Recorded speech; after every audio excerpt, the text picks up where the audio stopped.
Nais ko bang manalangin?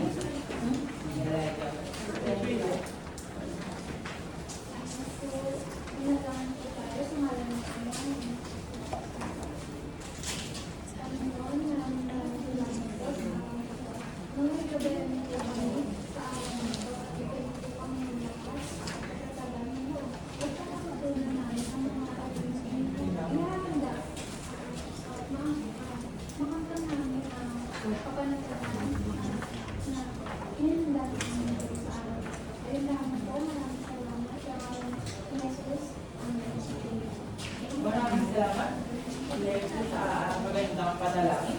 So, kamusta naman ang section Mabuhay? Buhay pa ba ang diwa at kamusta kayo? Okay. Parang sobrang lungkot. Okay lang ba kayo? Okay. Okay, maraming salamat. So, bilang palimula, kailangan muna natin alamin kung ano yung alituntunin sa loob ng ating klase para magkaroon tayo ng katiwasayan habang tayo ay nag-aaral. Sino ba may nais basahin ang ating alituntunin? Teacher David. Mahal po po yung sa loob ng klase. Huwag na maayos, makinig ng mabuti sa guro. Itaas ang kamay kung may gusto sumagot o may sasabihin sa guro. Sumali sa pangkatang gawain na may paggalang sa bawat miyembro. So, lahat naman ito ay malinaw sa atin? Oo. Right. So, tayo ay magsisimula na sa unang ating gawain. Handa na ba kayo sa ating unang gawain? Parang sobrang lungkot. Kailangan nyo mas mataas yung energy. Handa na ba kayo lahat?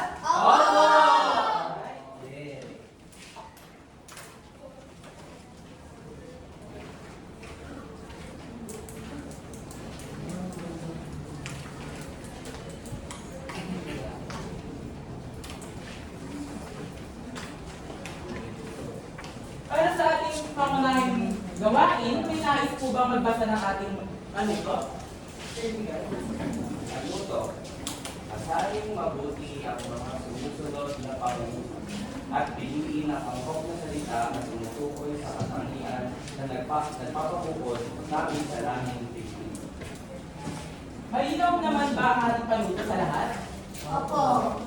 So, ang ating maraming salamat. So, yung ating gawain ngayon ay kinakailangan natin basahin ng mabuti at sa mga pangungusap na ito ay may nawawalang salita at ay yung mga pangungusap sa baba. Tapos sa mga pangungusap na yan ay pipili kayo ng mga salita sa itaas upang mabuo ang pangungusap. So may nais ko bang sumubok sa unang pangungusap?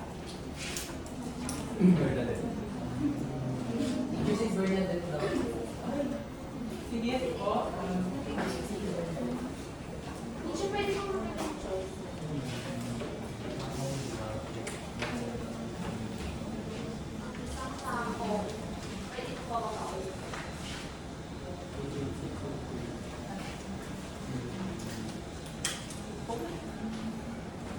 Di ba teacher na po makimili dun sa ano?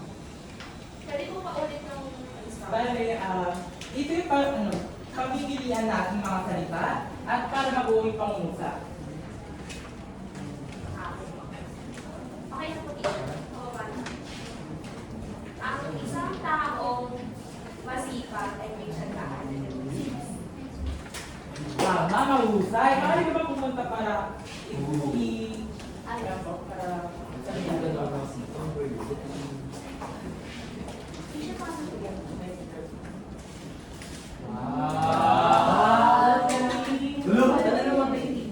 Alright, mahusay. Napakagaling. So, sa pangalawang pangungusap, may nais bang sumagot? Teacher Bella. Kakayahan ng isang tao na makabuo ng mga bagong ideya. Ito ay pagiging malikhain dun sa taas. Tama o mali? Tama, mahusay. Napakahusay mo. Miss Vera. So, may ka bang pumunta dito upang sabihin ito?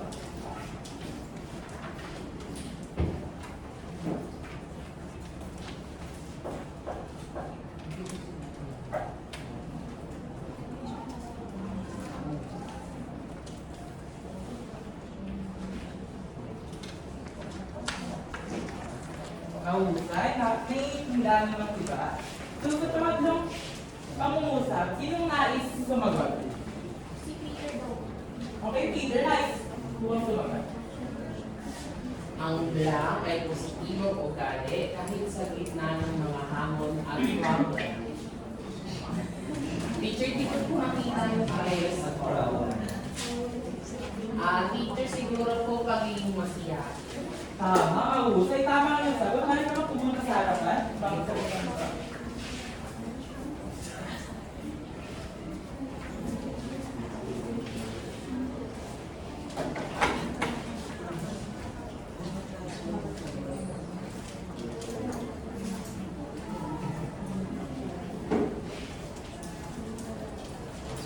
Para sa ating pang-apat na pangusap, sino na ay? Sige. Ang pananampalataya ay malalim na paniniwala o pagtitiwala sa Diyos. Tama, mahusay. Ha?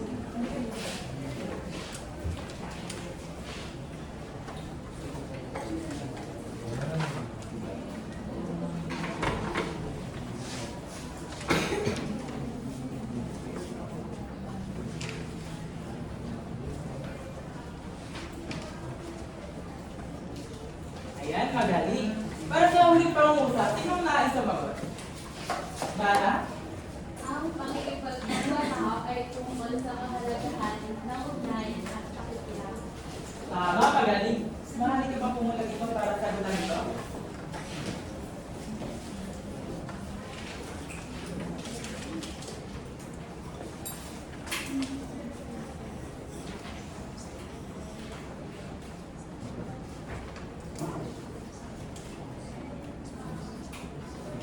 Okay, magaling. Lahat mo na yung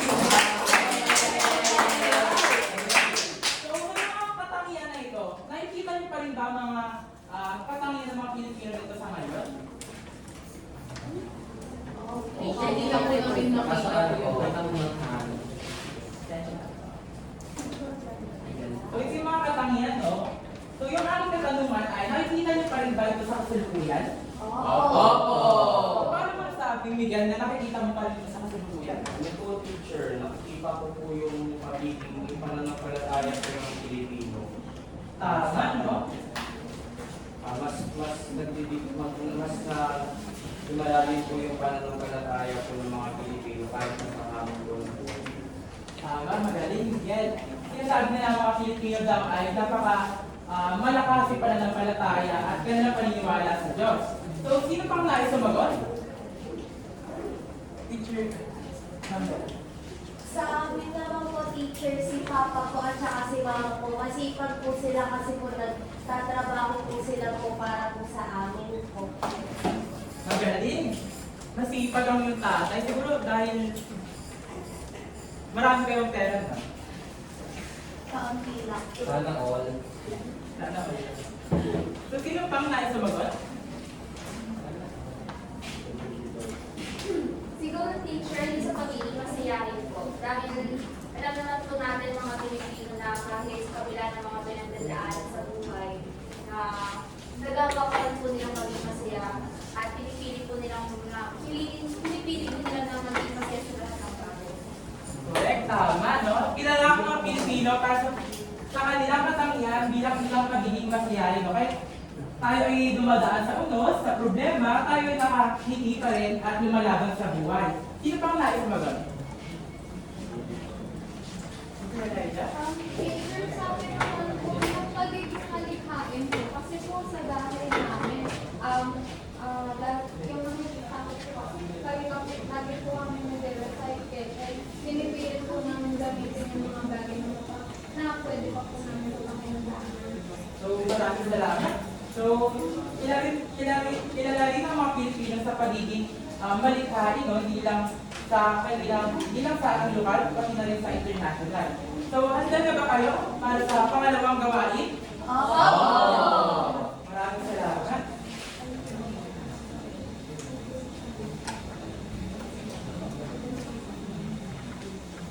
Ayan.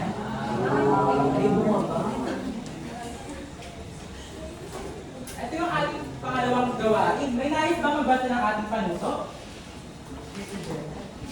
Suriin ang mga larawan at kilalanin sila sa pagkakukod ng langit Pilipino. So, naiintindihan naman ba ang ating paluto? Medyo magulo po dito. Ano po yun, Richard? So, ito, mga larawan nito ay kuha sa iba't ibang palabas mula sa ating Pilipinas. So, ang ating layunin dito ay kilalanin kung ano nga ba yung katangian na meron sa palabas na ito na sumasalamin sa pagiging Pilipino natin. Handa na ba kayo? Oo. Ready? So, sino nang palad ito ng tangina? Miguel. Ano yung ano po? Ano bang kwento? Sabi ko, ito ay tungkol sa ano? Ang sa aking inamutuan ko, pamilya po sila. Tapos naging presidente po yung ina po nila. So, para sa ano po, yung si IIS anak po yung pinakatumatahimik ang po nila. Pinaka-leader po ng pamilya po nila. Tapos po, marami po sila naging hapon. Naging manita po sila hanggang sa naging mayaman po sila sa naging presidente po ng Pilipinas po yung nanay po. Maraming salamat, Miguel. So, sa palabas na ito, ano kayang katangian ng mga Pilipino yung sumasalabing dito?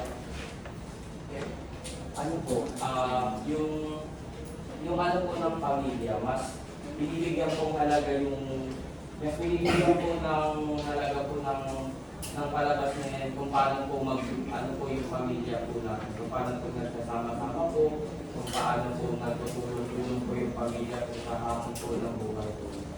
So, sa madaling salita, ito po ay tumutukoy sa pagmamahal sa pamilya. Tama.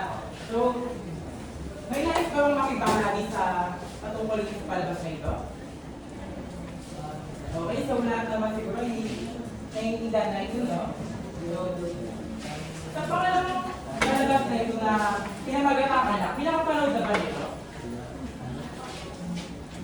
Teacher, luma na po ata. Hindi pa po ang buhay niyan.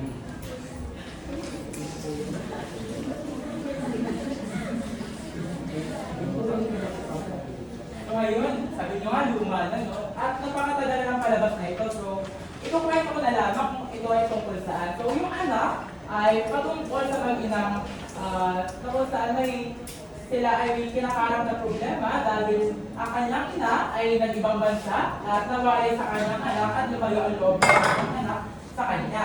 So, ang trabaho ng kanyang ina dito ay isang OFW. So, sa katangian ng kanyang ina, ano kayo yung sumasalamin sa katangian ng mga Pilipino?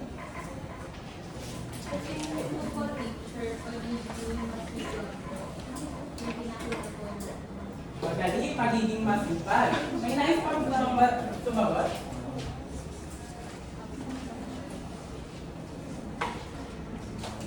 Teacher Berna? Siguro teacher, sinabi niyo po, nag-ibang bansa po siya, mapagmahal po. Kasi po, parang sinakripisyo niya po yung sarili niya na mawalay sa anak niya para lang mabigay yung buhay na gusto niya.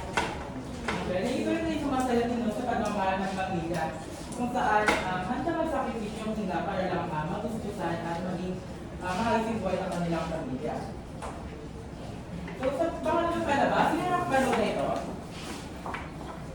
Teacher Elijah.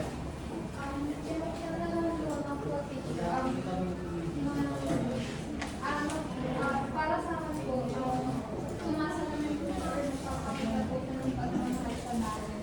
Tama. So, yung General Luna ay patungkol no, sa paglaban. So, patungkol sa paglaban ng mga ni Luna sa ating bayan na kung saan pinaglaban niya ang ating kalayaan at also yung ating karapatan bilang isang Pilipino. May larawan. Ano kaya mapapansin niyo sa pangatlong larawan? Ano, teacher, gumagalaw siya.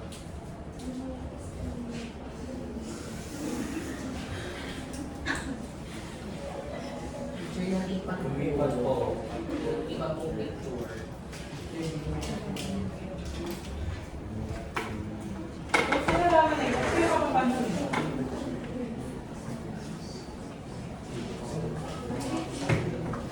Ano, teacher? Ano, sama-sama po sila kumakain. Ano, sama-sama yung sa pagkain nila. Tama, no, makikita natin na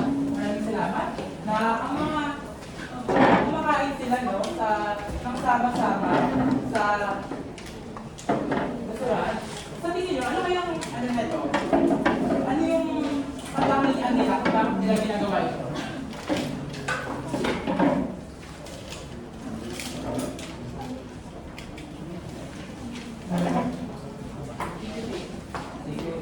Siguro magaling sa isang ayos. Maraming salamat. So sa larawan na ito, no, nagpapakita ito na yung mga Pilipino daw ay may kakayang makasurvive or kakayang mabuhay kahit sa anong environment kung nasaan man sila. So sa pangatong larawan, anong mapapansin nyo dito?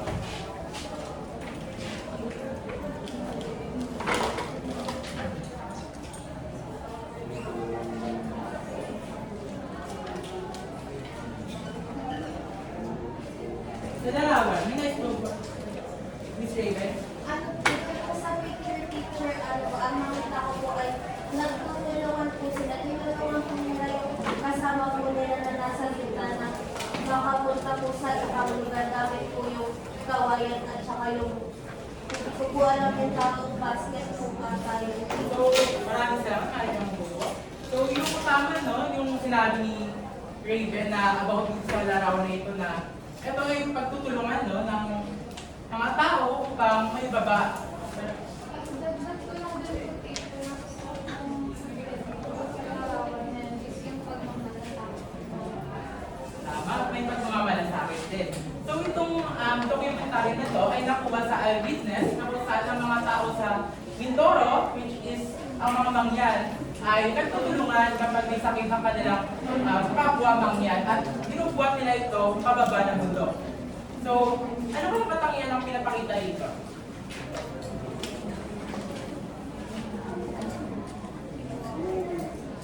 Ito ay sumasalamin sa pagtutulungan kahit sa oras ng pangangailangan.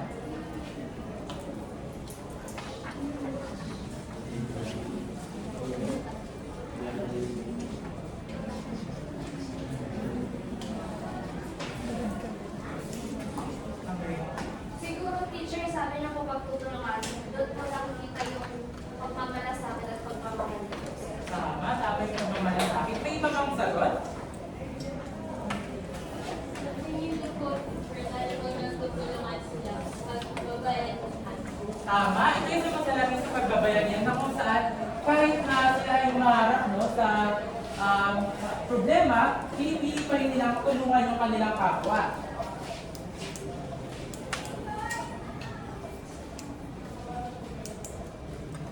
So sa mga katangian na ito, ano kaya yung mga makukuha natin aral mula dito? Mula sa pinakita kong mga katangian ng pagmamahal sa pamilya, masipag, pagmamahal, kakayang mag-survive at bayanihan.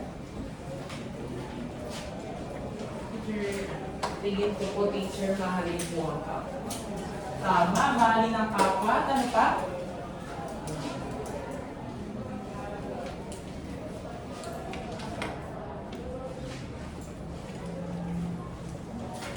Sa tingin ko naman po teacher, maging matulungin po sa bawat isa. Tama, pagiging magulungin sa bawat isa. Ano kaya, anong mga damdamin inyong nakita? Anong mga damdamin ng inyong naramdaman or emosyon ng inyong malaman yung mga iba't ibang katangian na nagpapabukod tanging sa lahat ng Pilipino?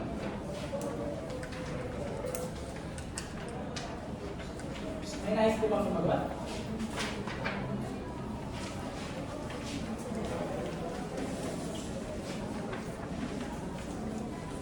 Okay, magtatawag na lang ako.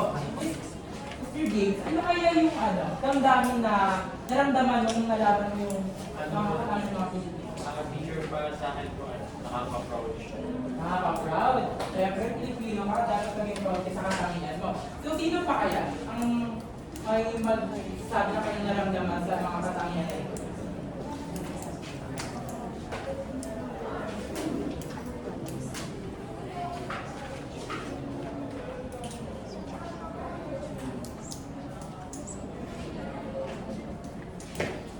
Nais bang sumagot?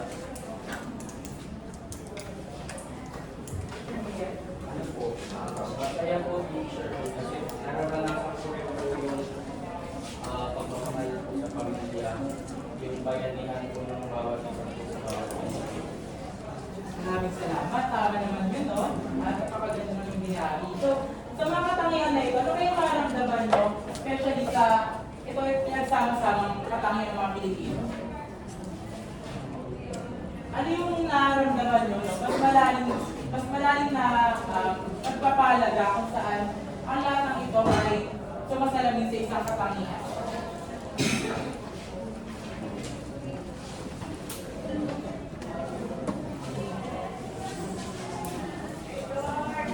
Ms. Raven, may gusto kong sabihin?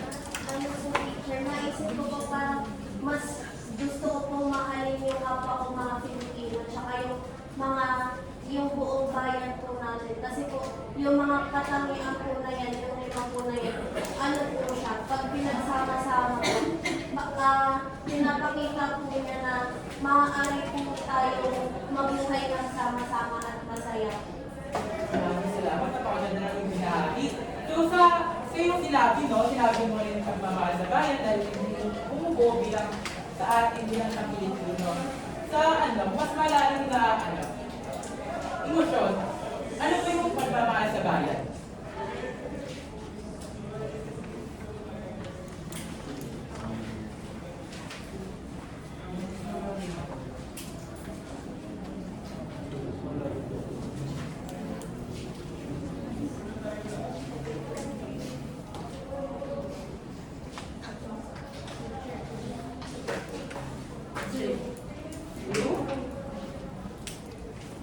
So ay sumasalamin bilang isang ito ay sumasalamin sa ating bilang isang Pilipino na kung saan tayo ay may sama-samang katangian upang ipagmalaki yung katangian natin bilang isang Pilipino.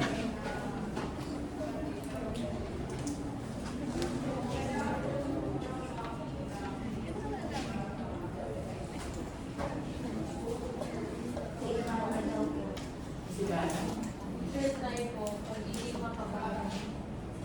Pagiging makabayan. So sa pagiging makabayan, ano yung pinaka malalim pa doon na parang emosyon mo, parang nagsisisi sa yung emosyon na nararamdaman?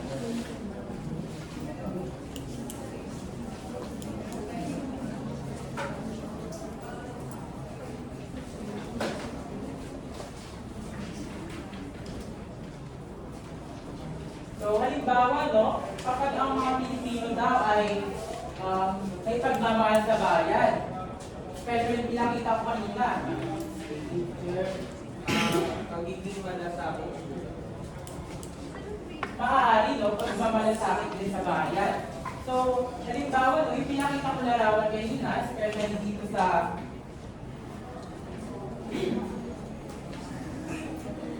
palabas na ito, ano ba yung pinapakitang halaga nito?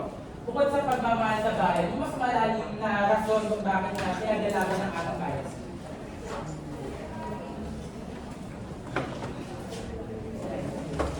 Loyalty po ba? Maaari, loyalty sa bayan, no? Hindi na tumutugay sa pagmamahal sa bayan. So, Mr. Dai, kung yung nais yung mga sabihin, Ay, wala po dinadalag ko sa ulit. mamaya yung dadalan, focus na tayo sa pag-aaral. So, sa palabas nito, sa Mineral Luna, ano kaya yung pinaka-main, pinaka-sentro ng palabas na ito kung bakit ito ay ginawa?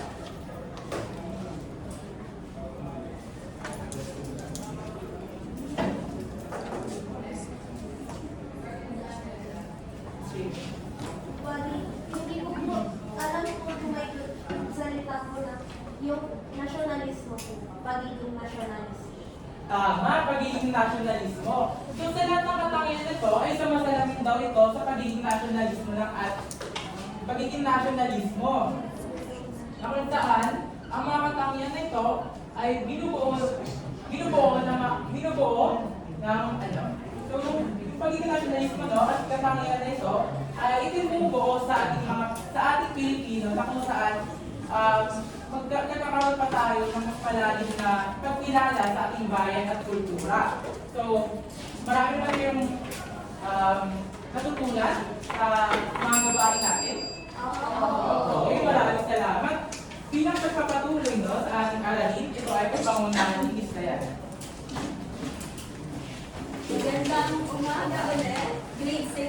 Mabuhay. Magandang umaga po. Buhay po ba ang inyong mga diwa? Opo. Parang ano, malungkot na. Buhay pa ba ang inyong mga diwa? Opo. Okay. So ano, gusto ko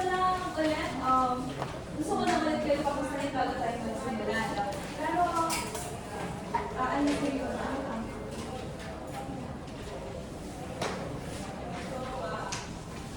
Ayan. So, naway tayo ay may natutunan sa mga gawain binigay ni Teacher Telepon. So, ako nga pala si Teacher Diana. So, ngayon, magdadako na tayo sa pinakatalakayan ng ating paksa. Bago tayo magsimula, ating alamin ang layunin. Maaari ba natin basahin ang layunin? Elijah? Nakakakilala ng mga katangian na nagpapabukod kami sa aming Pilipin. B. Ipapaliwanag ang magiging nakikinig sa pamamagitan ng pagkilala at pagpapayagan na nagtatawag sa kakilutan ng lahing Pilipino at C ay pinagatan ng mga katangian na nagpapabukod kami sa lahing Pilipino ay sa kanyang kakayahan. Maraming salamat. Service namin ang Ay,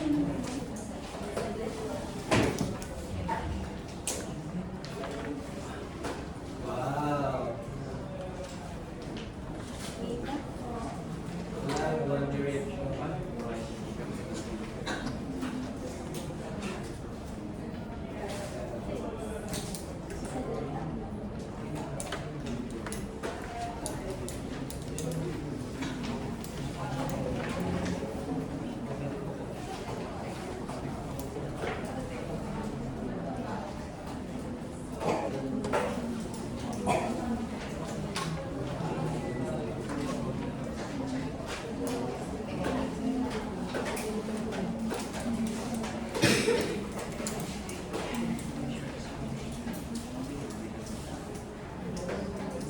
Wait lang po, students.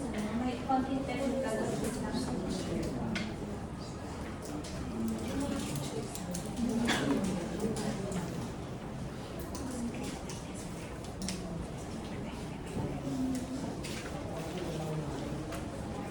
Yan, kita naman ang mas maayos.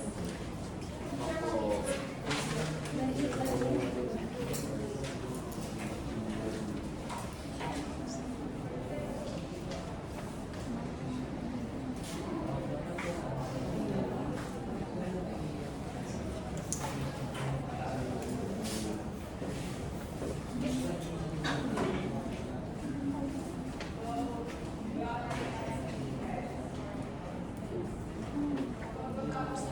Ayan. So, babasahin ko na lamang ng mas malakas upang inyong maintindihan na ating mga layunin. Ano? So, sa unang layunin,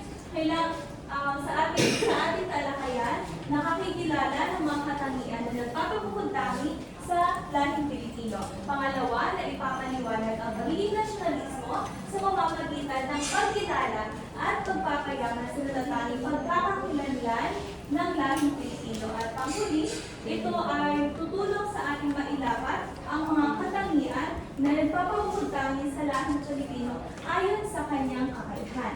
No? So, simulan natin ito sa pagkilala sa pitong katangian na nagpapabukod tayo sa lahing Pilipino. Ngunit bago ako magpatuloy, may tanong ba kayo?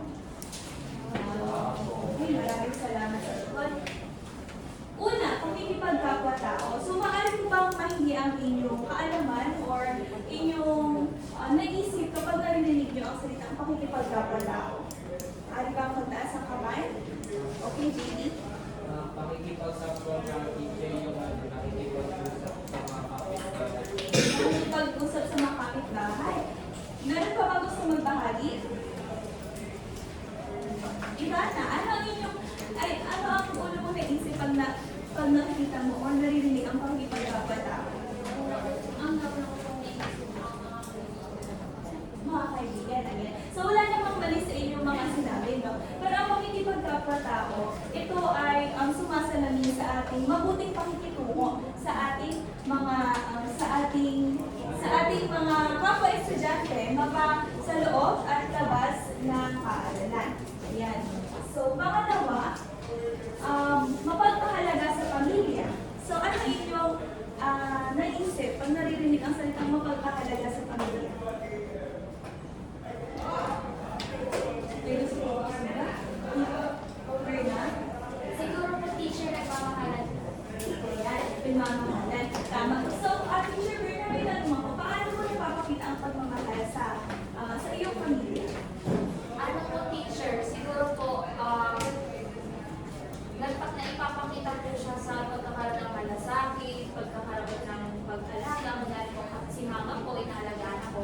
Doon ko po nag-feel na mahal po ako ng nanay ko. Ayan. Tama, maraming salamat, Berna. So, pagpapakita sa pamilya dito ay ang pagpapakita natin ng suporta sa ating pamilya o sa mga kapatid. Ayan. Pangatlo, masiyahin. Masiyahin ba ang grade 6 o buhay? Di, medyo po. Medyo po. So, kanina may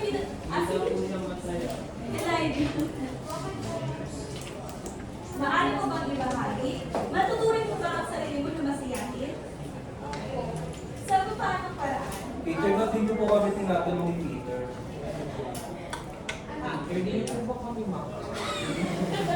Sige, tatanungin ko yung teacher sa student, okay? Masiyahin po ako kasi po ano, kahit yung joke ko ng mga klase ko, hindi naman nakasasal, pinipili ko. Okay. Pero, ayan. Ikaw, Peter, gusto mo magbahagi? Matuturing mo ba na masiyahin ka estudyante sa paaralan? Mama! Sa paanong paraan? Pinagtatawag ko po si Daiko. Best friends mo kami nito eh. Di ba Daiko, best friend tayo? Okay. Maaari na po, Peter, maraming salamat. Ngayon, matuturing ka ang pagiging masayahin ay isang nabubukod tanging katangian ng Pilipino dahil ang mga Pilipino raw ay puno ng positibong pananaw kahit na tayo ay humaharap sa ating mga problema o ulos. No? So, pang-apat ay ang malikhain. Ayan. Malikhain? May tanong po ba? Teacher, may datos po ba ang mga sinasabi ninyo? Saan galing? Okay. So, sa datos, itong mga katangian na aking ibinibigay, ito ay mayroon na or umiiral na bago pa tayo. So, actually, kaya natin itong ma-connect or i-connecta sa pagiging, sa kasaysayan. Ano? So, itong mga katangian na meron tayo ay mayroon na bago pa tayo. So, ito ay napagpasapasahan ng ating mga ninuno at kilala ang mga katangian ito sa ating pagka-Pilipino. Nasa ito po ba? Okay? Teacher, paano po yan? Hindi ako Pilipino kasi hindi ako masiyahin. Well, nakadepende pa rin, ano? Kasi yung pagiging masiyahin, ang sinasabi dito, nakadepende siya sa sitwasyon. Paano nasabing hindi ka masiyahin? Hindi ko ako ganyan, teacher. Hindi ka ganyan. Pero may mga pagkakataon ba na masaya ka sa iyong pamilya, sa iyong mga kaibigan? Pagkasama si Peter. Best friends mo kami.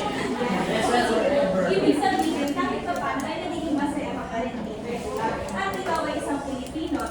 Sa mga tuwid, ikaw ay may katangian na pagiging masiyahin.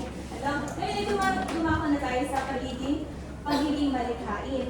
So, may mga tao ba dito sa inyong may talento or masasabi niyo na malikhain kayo bilang estudyante? Si Bernadette po. Berna, maaari ka akong magbahagi? Marunong po siya sa mayaw. Ano po teacher? Siguro teacher, marunong po ako mag-drawing. Mag-drawing. Yan. Salamat, Berna. Ang pag-drawing ay isa ring kilos na nagpapakita ng pagiging malikhain. Dahil tayo ay nagbabahagi ng sining at ito ay talento. Maraming salamat. Pagiging masipag ba ang grade 6 ng buhay? Dahil parang hindi ka tumutugon na masipag ang grade 6 ng buhay. Ako po hindi. Ito lang. Biyayan po kasi sila sa bahay, teacher. Yes. Okay. So, mayaman ata And hindi po siya Pilipino kung hindi po siya masipag. Okay. May tanong po ako. Second. Sinasabihan po ako ni mama na tamad dito ginagawa ko, Tama. yung Pilipino kapag sinabi ako Okay. Salamat. Parang parehas lang ang inyong katanungan. Ano? Well, yung pagiging masipag naman, nakikita kasi ito sa maraming Pilipino.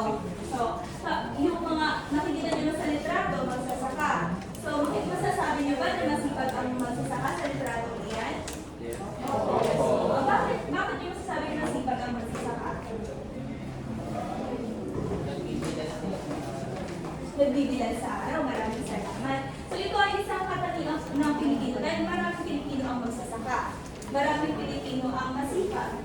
Kaya ito ay papapuntahin sa ating Pilipino. Ayan. Religyoso. Marami pa sa inyo nito ang religyoso. Ay, kung may magbahagi kung paano kayo nagiging religyoso. Ikaw, Ivan. Sure, bago kumain, nagdadasal ko. Bago kumain. Ano pa? May gusto ba kong bahagi? Teacher, Ayan, teacher. Ayan, teacher. sino po yung bahagi ko kanina? Si Ivana. Paano po yun? Kami hindi po kami nagdadasal bago kumain kasi iba po yung Okay, maraming salamat. Well, ang pagiging religyoso naman, hindi ibig sabihin ay pare-parehas tayo ng paniniwala. Pero, ikaw ba, Ivana? Ito ba ay sumasalamin sa iyong pananampalataya? Ikaw, Peter, gusto ko lang din tanongin, paano mo na ipapakita ang iyong pagiging religyoso? Ang sumasamba po kami. Sumasamba. Okay, so, ang ibig sabihin niyan ay maraming paraan na tayo ay nagpapakita ng religyoso, hindi lamang sa pagdasal bago tayo kumain. No? Maraming salamat. Ayan. So, ikapito, madiskarte. Ang mga Pilipino daw ay may katangiang madiskarte.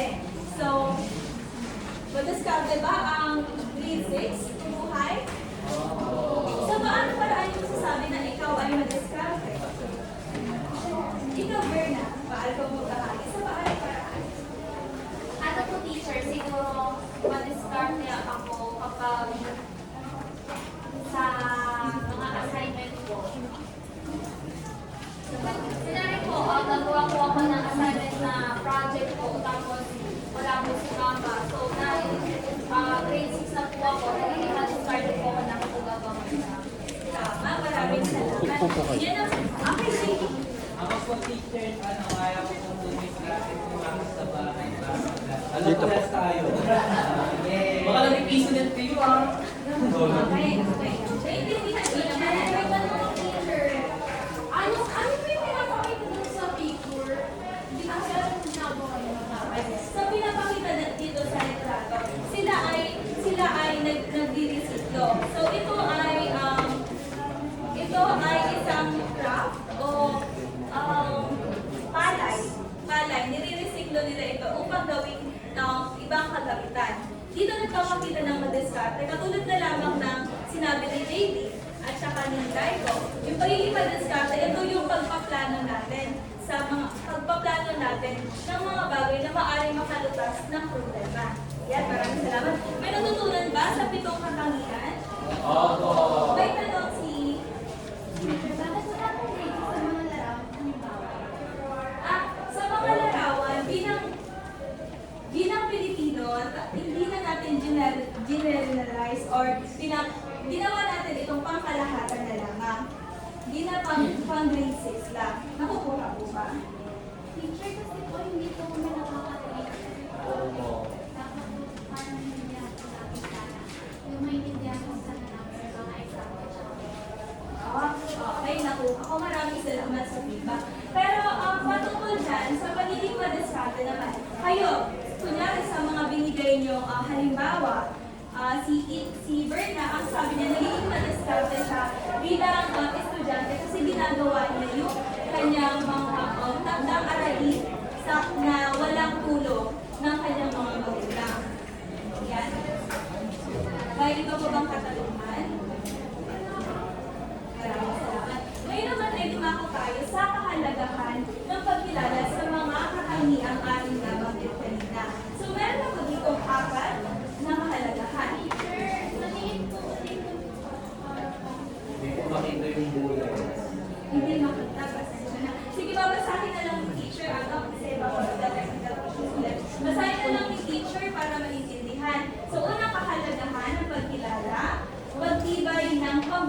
identidad. Pamilyar ba kayo dyan? Okay. Pag sinabi natin pag-ibay ng pambansang identidad, ito ay nagpapalaganap ng pagkakakilanlan natin bilang Pilipino.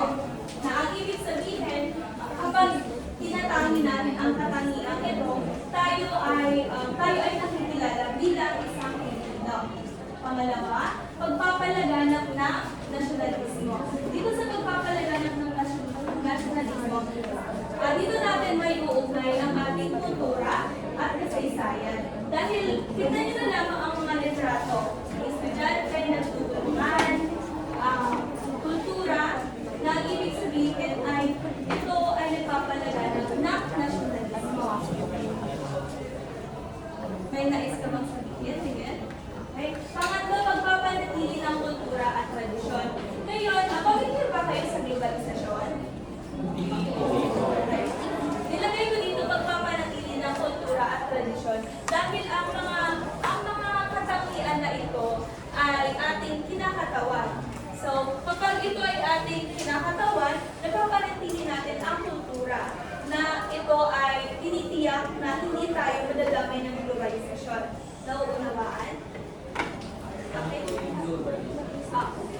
Globalisasyon. Ang globalisasyon, ito ay nag-uugnay sa iba't ibang tao at sa iba't ibang bansa sa buong mundo. So, sige.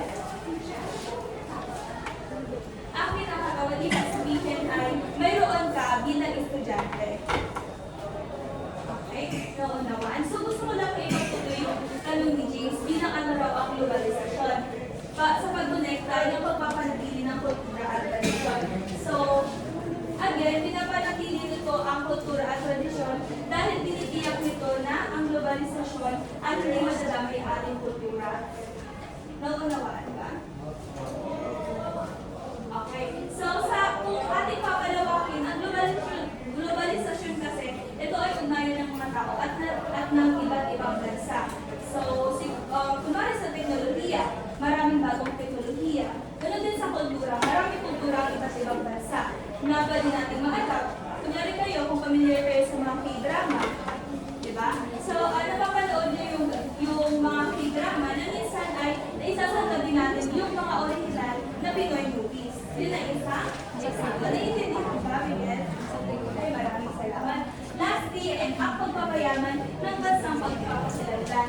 So, kung ating susumahin, lahat ng kahalagahan na ito ay nagpapayaman na ating pambansang pagpapasalandan dahil dito, tinatanong natin na ang mga katangian na ito ay nagpapakilala sa lahing Pilipino. Naunawaan po ba? Okay. May tanong po ba? Okay. Maraming salamat.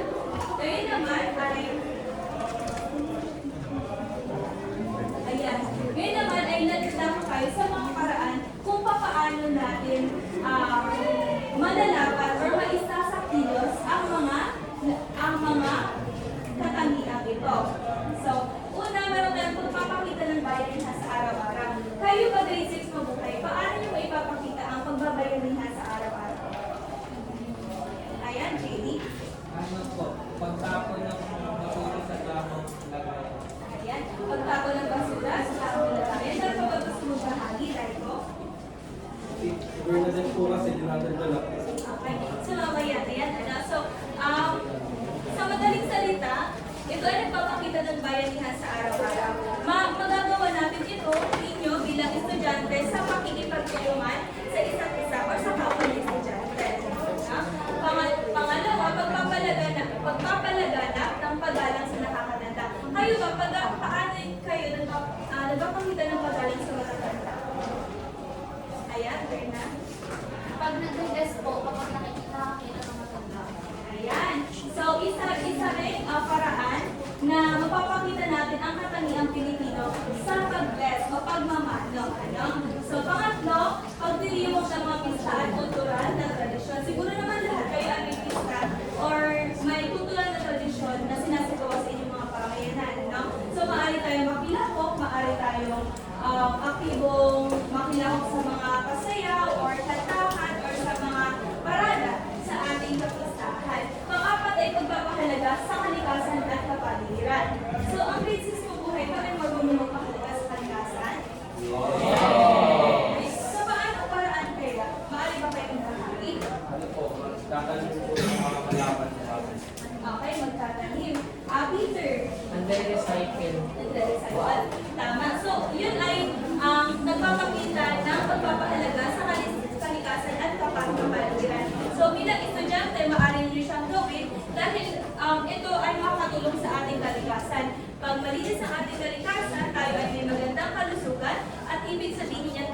ay nagpapahalaga sa ating bayan.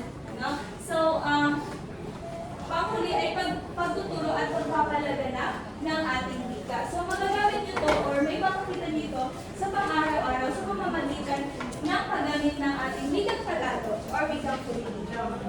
So, ayan. May iba rin ba sa inyong may alam na ibang wika?